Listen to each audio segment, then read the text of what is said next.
మా వారు మందంగా కలుపుకోండి అంటానండి. పలసగా కలుపుకునే అలవాటు అనమాట. కూర అనేది పెళ్ళైన దగ్గర నుంచి కాస్త మందంగా కలుపుకోండి అని అలా అలవాటు చేసి ఇప్పుడు దాకా కొంచెం మందంగా కలుపుకుంటున్నారు.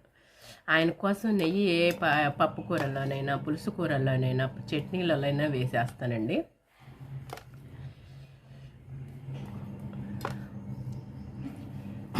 ఉప్పు కారం చక్కగా బాగున్నాయి. మీరు చూడండి ఎలా ఉన్నాయో.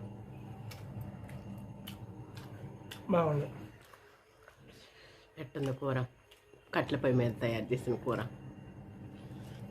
కట్టెల పొయ్యి మీద అండి ఆ టేస్ట్ వేరు అనుకుంటాం కదండి. ఆ కమ్మదనమే వేరు. రుచి వచ్చేసింది. అమ్మమ్మ వాళ్ళు తయారు చేసినప్పుడు ఎలా వచ్చిందో ఆ టేస్ట్ వచ్చిందండి. కూరగాయలు ఏవైనా సరే అలా వచ్చేసింది.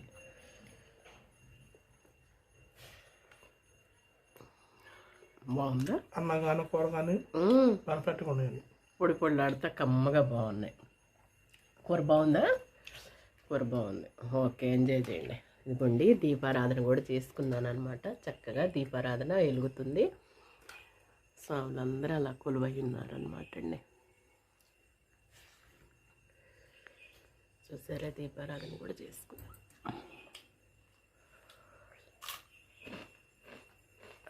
ఓకే, ఎంజాయ్ చేయండి.